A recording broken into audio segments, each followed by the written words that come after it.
Thank you very much for having me here to visit your tropical paradise. And for those online, you can look up the weather at Oxford. It's been a wonderful visit so far. I'm going to jump right in, and I'm inventing a two-tiered nested title now. So this is Back to Basics with Cross-National Happiness. Interpersonal and intercultural comparability using ordinal response scales.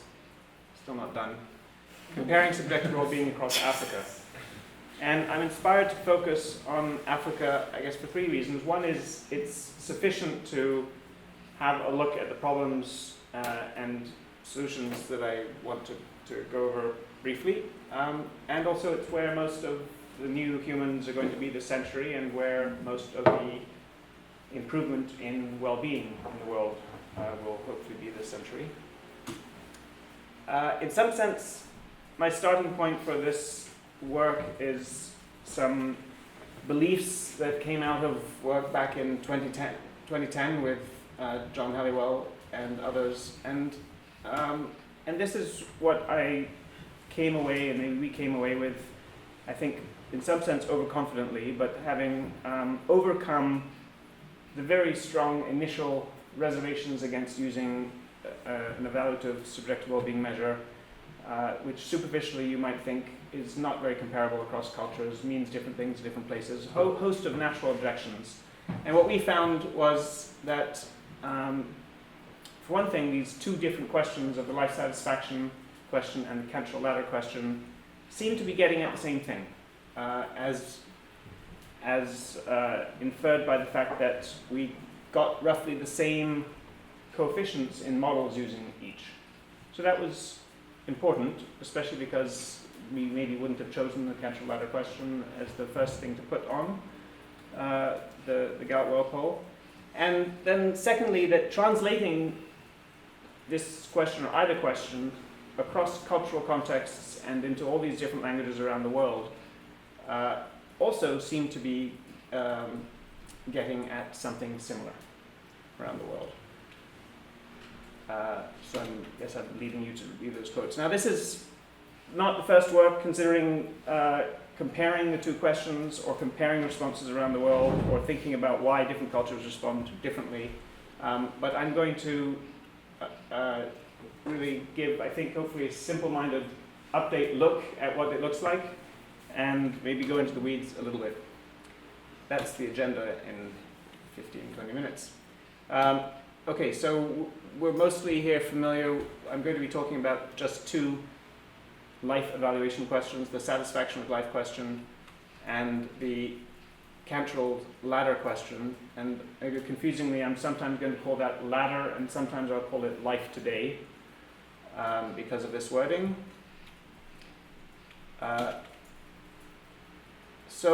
And I'm going to make reference to the three relatively large global surveys that field these questions. So one of them is the World Value Survey, and I will mostly be using Wave 7, but I'm matching over time sometimes to other surveys. The Gallup World Poll that everybody is most familiar with from, of course, the World Happiness Report. And you won't need to belabor these details, but there's various different subsamples of this to use. If I'm matching it to another survey, then I'll match with years and sometimes use the latest three or more. And then the Global Flourishing Study, and I have Wave 1 of that, which came out, about a year and a half ago or something. The Global Flourishing Study is global in the sense of its scope, but these are the only countries, and so there are just 5 countries in Africa: Nigeria, Egypt, Kenya, Tanzania, South Africa. So that's 5 of the 6 largest countries by population.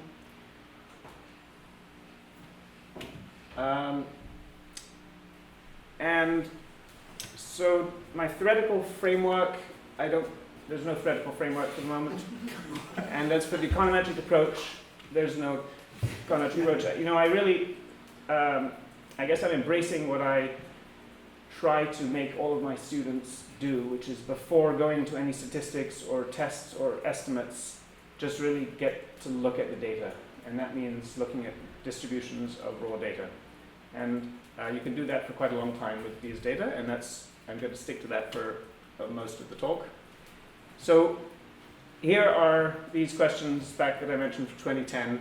Are these, and so one way I'm going to frame comparing the different questions and different surveys. Now, of course, if you may know, if I did a scatter plot of answers to life satisfaction versus Cantrell ladder, you'll find people answer on average higher in the life satisfaction question, blah, blah, blah. So that may be, but that doesn't bother us too much. I'm more interested in inference, so that's modeling, but what I'm going to focus on most of the time in this talk is just an even simpler question, which is ranking. And so I may never get invited back to the home World Happiness Report of this, but I'm going to say, do we have confident ranking from looking across these different questions and surveys? So this is the kind of plot. Don't have a pointer here, right? No.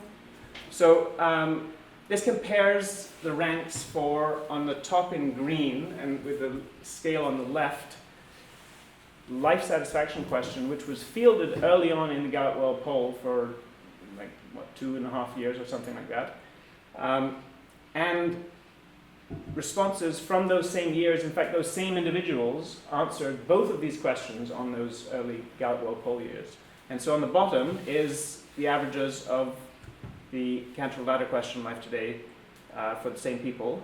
And if we take weighted averages by country and rank them, we get this. And then the lines in the middle show matching countries. So when those lines don't go straight vertically across, that means that there's a discrepancy in the ranking.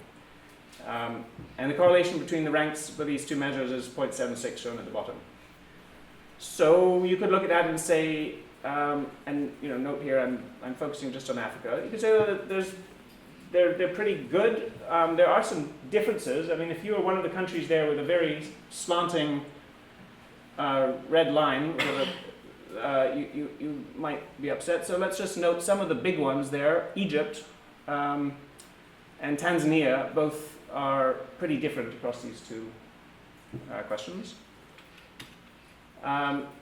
Here's a similar exercise using the Global Flourishing Survey, which also asks both of these questions. So these are people who have asked both, and they're giving distinctly different answers, such as these rankings. Now there's not very many African countries in the survey, but you have, these are not so well correlated.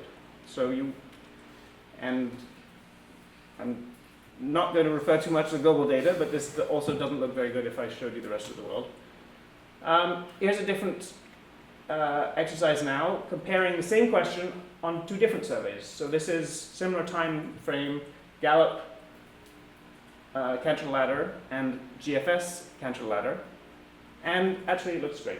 Okay, so sometimes now again, if I showed you the rest of the world, it doesn't look this good.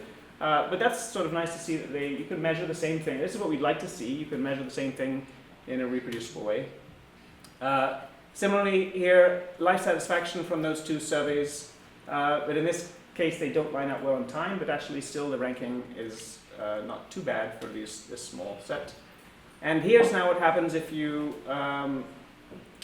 compare, similar thing again now, but life satisfaction from the WVS and the GFS, it doesn't look so good at all. Now the correlation in this small set is only 0.2. So here Kenya and South Africa, which is ZAF, are particularly, all of them, except for Tanzania, actually don't match up well. And one more exercise like that we can do, which is the WVS and the Gallup World Poll for the life satisfaction question, sort of similar. Egypt is way off, and second last here. Now, different question and different surveys. Again, ideally, if these are capturing what we want as life evaluations, these should match up. Not too bad, not too good. And one more different survey, different question. This is life satisfaction. These are the two biggest, most prominent surveys, which is life satisfaction from the World Value Survey and the Cantrell ladder from the Gallup World Poll, and they really don't do well. So we have ones that are almost at the bottom of one end and the top of the other. So we'll look at, keep in mind maybe South Africa again. It looks quite different there. Okay, here's a table of some of the correlations I just showed you in the ranks column there for these different matchups. We could talk about the fraction of countries which move more than a quartile in that ranking. But again, some of these are not a huge sample. So what's the next thing to do? Well, for any of those countries that looks pretty different in the match, we would probably want to go and look at the distribution, see maybe if the distributions look different. And certainly don't want to just focus on means, which is what I was showing the rankings of. So here are now all of these different surveys and questions put together on one slide for one country. And the top row is all life satisfaction in each of these slides. The bottom row is all Cantrell ladder, and then each column is a different survey. And if you remember, Egypt matched very poorly for the Gallup life satisfaction versus Gallup life today, which is the middle column. And you can see a bunch of features that we're going to be focusing on here. One of them is what I call focal value responses, or focal value rounding. And that is that rather than being a somewhat smooth or unimodal distribution across this 0 to 10 or 1 to 10 response scale, you see enhancements at typically 0, 5, and 10. And what's weird, as we stare through these distributions, is that the pattern of those enhancements at 0, 5, and 10 vary a lot. So in this case, if we're comparing the middle column there, we'd see, well, they have some features in common, but they're qualitatively, they have some qualitative features in common, but they're pretty different, and there's a huge emphasis on the middle value in the life satisfaction response. And yet, if we compare the top left block, which is again the life satisfaction question, but on a different survey, it's got a huge emphasis on the top value of 10 rather than the middle, even though the rest of the distribution is not radically different. And if we look at the WVS for the same question, it doesn't have those enhancements. So this is something about the behavior of responding that I think we are really quite far from understanding, how people can be having such different responses to a given question. Here's Kenya. So you again have a very different response from in the GFS to the life satisfaction, where these three focal values are each extremely enhanced, and that just doesn't seem to happen in the Gallup poll. But if I go back, just to remind you, that's not a consistent thing across countries. So we have differences between questions and between surveys, and those differences are different between countries. So it's the maximally confused possible answer to the initial questions of reproducibility. Okay, and you could again see big difference here for the two of the life satisfaction patterns versus the others. And maybe I will accelerate, not go through. South Africa was another one that I pointed out was very different for one of those comparison plots. So I think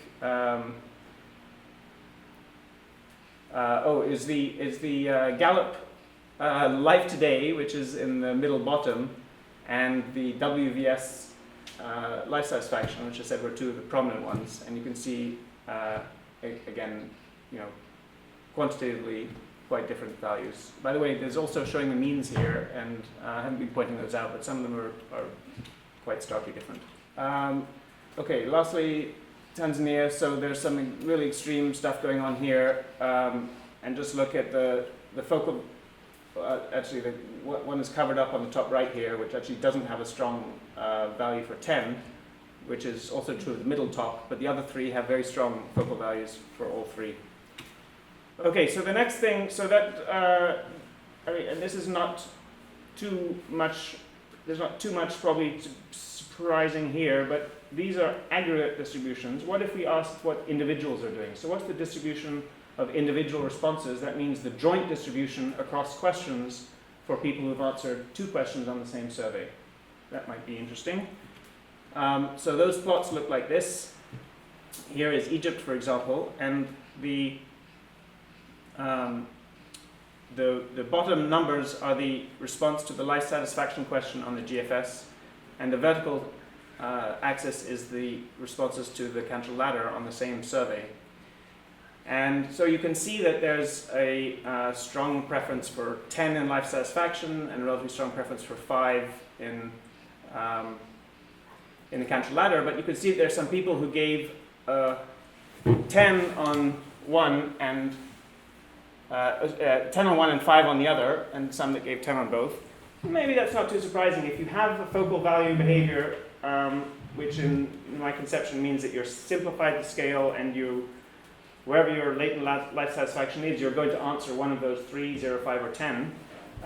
That's not too surprising. A small shift could move you from 5 to 10 for a similar question. But check this out.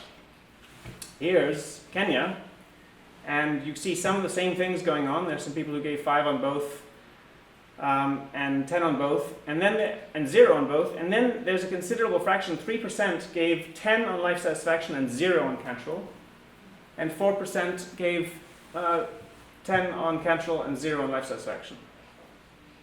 No Kenyans in the room to ask what's going on there. Here's, what we'd expect here is to have most of the action on the diagonal. So we see that a little bit, and I guess not so much there. But when it's below the diagonal, no. Okay, so that's my last example of these. Here's one more thing we can do is that on both of the surveys with 2 questions, there's also a future version of the Cantrell ladder framing. So how is life going to be in 5 years? So just out of interest, let's see how people are behaving in answering on the horizontal axis here, the future question, and on the vertical today. So you can see here that most of the answers are below the diagonal, which you could interpret as optimism, so people are giving a higher answer for the future. But what strikes me is that the focal value behavior is stronger in Egypt for the today than the future. So if people are using these focal values to simplify the scale for themselves, for some reason they're more able to give a high resolution detailed answer about the future than they are about today, which is a bit counterintuitive for me. But that's just Egypt, because where is the opposite? Here's the opposite case, where there's more focal value answers in the future than for today. Okay, so let me not belabor this too much, but these are all things which I'm raising without a lot of answers. One other thing, so I'm going to deviate a little bit here from focusing just on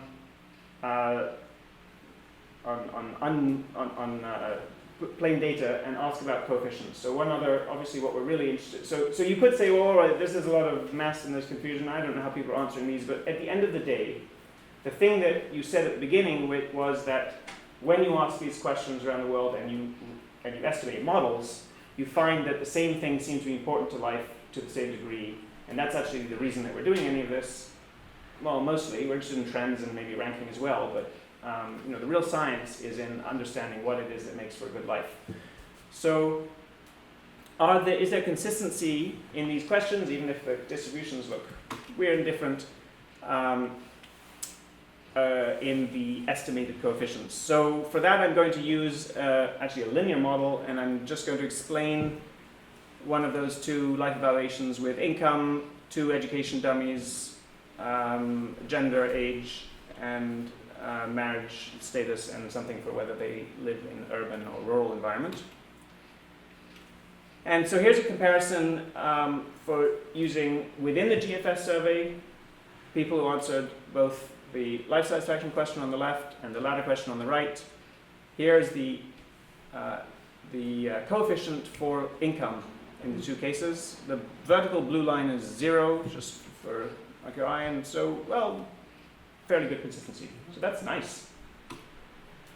And here's the same thing for having secondary or more education, and I see some strong patterns in common, although the absolute values are quite different. So you can see the somewhat infamous negative coefficient on education from the life satisfaction question, whereas they are more positive from the Cantrell ladder.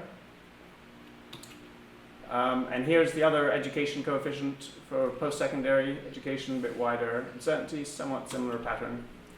Here, last example I think is the urban coefficient of living in an urban location, and again there's remarkable consistency in the pattern across countries, but again there's a shift in with respect to 0.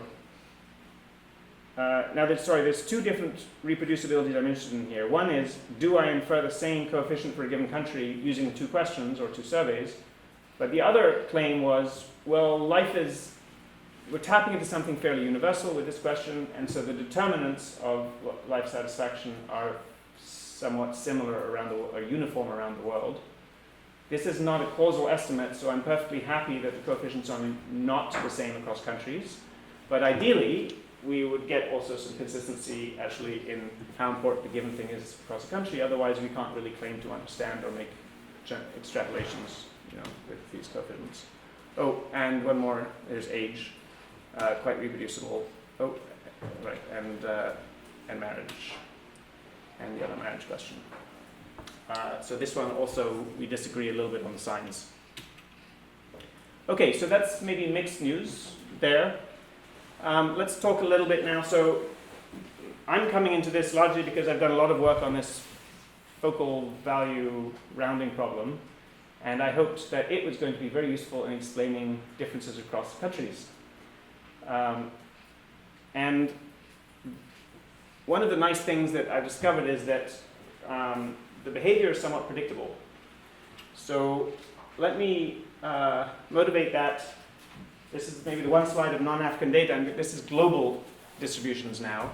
And I'm just showing you this to show that the education level of respondents is predictive of the degree to which they use focal value responses.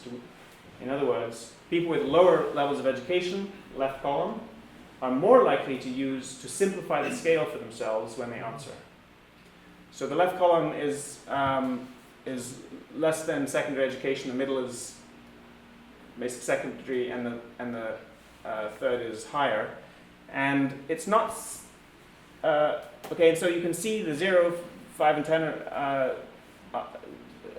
answers are enhanced more on the left than on the right, where they're almost absent except for 5 as visible enhancements. Now enhancements that really jump out and say, this is a multimodal distribution.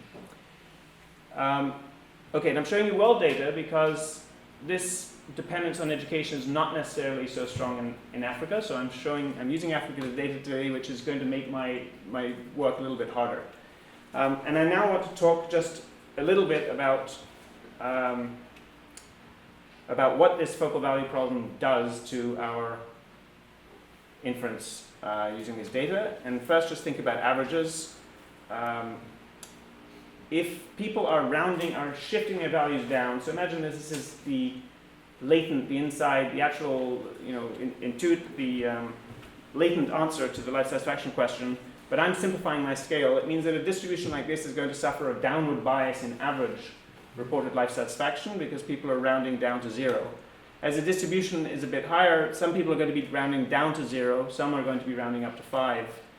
And then it's going to be mostly rounding up to 5, and then some rounding down to 5, and some rounding up to 5, and so on.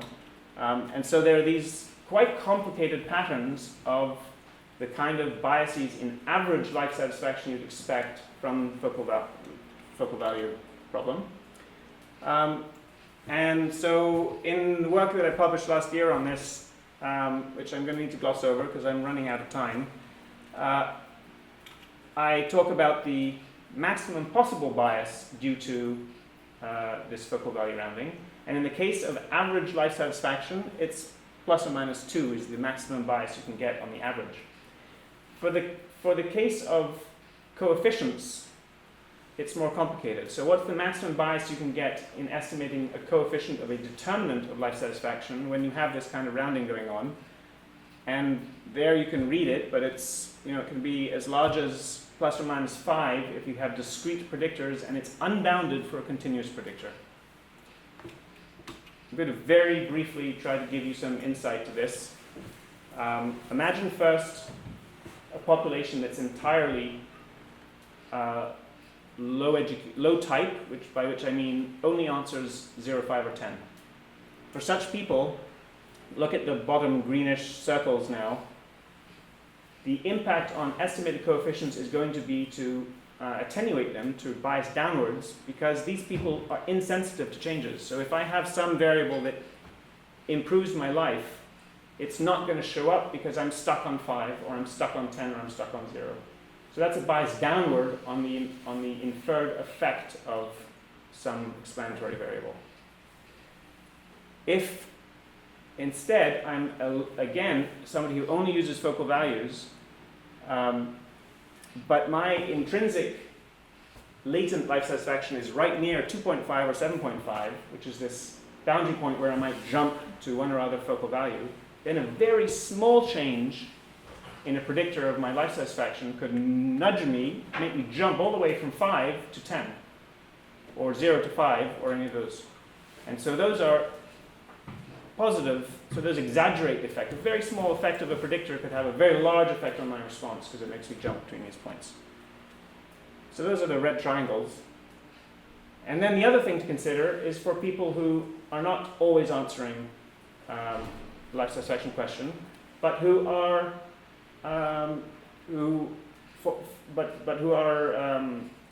affected by a predictor which affects life, but also may determine whether or not may determine how they answer the life satisfaction question. In particular, I've shown you education is one. So education may make my life better, but it might also, if I'm comparing people with lower and higher education, a very small change in education might be the difference between somebody who uses the full scale and the simplified scale.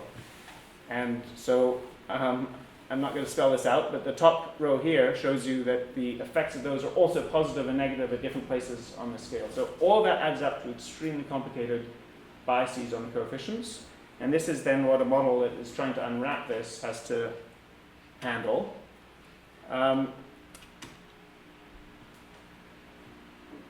So such a model does two things. It's got to predict who is going to simplify the scale for themselves. And of course, it's got to predict people's latent well-being, since that's the thing that we're actually after. And it's explaining those with different observables.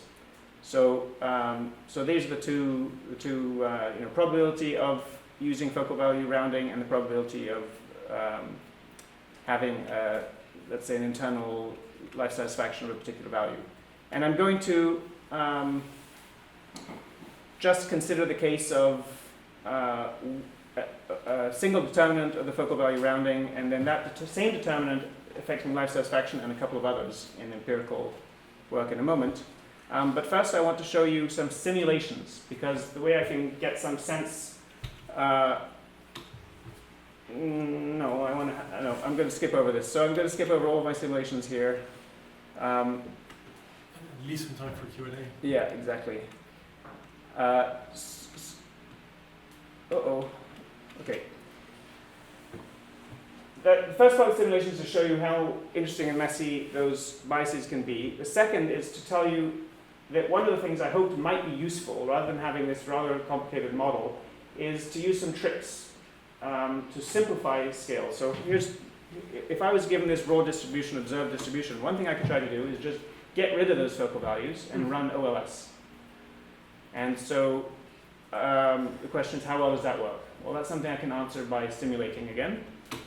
And the other thing I could do is to do the same thing that low types are doing and just put everyone in the same category by rounding. And then say run OLS, or I guess I could run an ordered model on this too. Unfortunately, the simulations are going to show you that both of those are really useless. They're as bad as all the biases from running OLS or ordered logic. Okay, the last thing that I'm going to get to, which I can really jump to, is if I use my model that's accounting for these focal values in the full way, what effect does it have on distributions and indeed on ranking, which is what I started with. Right, so I'm now going to, skip this too. This is the I showed you earlier the world dependence of focal value behavior on education, and this is looking at it in Africa, and there is some, so I'll just show this one and then skip the others. But if you look at the first couple of rows, you can see that people are answering the GFS ladder and the GFS life satisfaction question with focal values more on the left than on the right. So the top two rows. If you just look at the shape of those distributions. So there's something there, but even if there wasn't a dependence on education, you could still model the propensity to simplify the scale and correct for that somewhat in determining a latent well-being. Okay, so the same model that I glossed through there for the simulation, I'm actually going to use on the data that we've started out with. And so here's what it looks like when I correct people's responses. So this is, I can't read the title. Oh, no, the title doesn't tell me. So this is life satisfaction from Gallup for the 5 countries that happen to also be in the GFS. And the top row is the raw distribution, and the bottom row is what I infer people would have responded if they were using the full scale. And you can see some large differences, and you can also see that I don't capture all of the focal values. So there's some behavior, some of the focal value behavior that is not being explained. For instance, you can see here in the orange bottom square, there's still quite a bit left, but for that extreme Egypt case. And so then what happens if I now bring that back to the ranking question and say, how much do the ranks change if I correct for this focal value behavior? And this correction is not just sensitive to education, but it's also specific to the country. So I allow for cultural influences on people's propensity to use focal value responses, right? And the answer is going to be, I don't capture much. So the top green ranking distribution here is the raw data. I showed it to you before. And the bottom is what happens when I correct that for the focal value behavior that my model captures. And you can see that there's no huge change. I mean, you might, if this is a published ranking, you might quibble that your place is wrong by a few, but this is actually not changing the story very much. In fact, maybe with an exception or two. Here's the ladder for, so this was the life satisfaction from Gallup. Here's the ladder for Gallup. So there's one big jump there, but mostly not huge. Here's a case where it made no difference at all in the small set, similarly. And let me wrap up there. So, so my summary is more questions than answers, I'm afraid.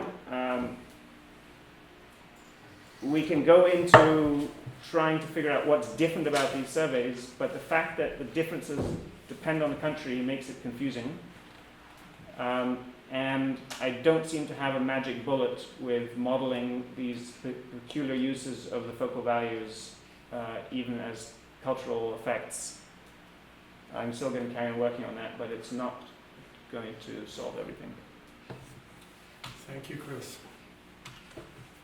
Thanks. Thank you.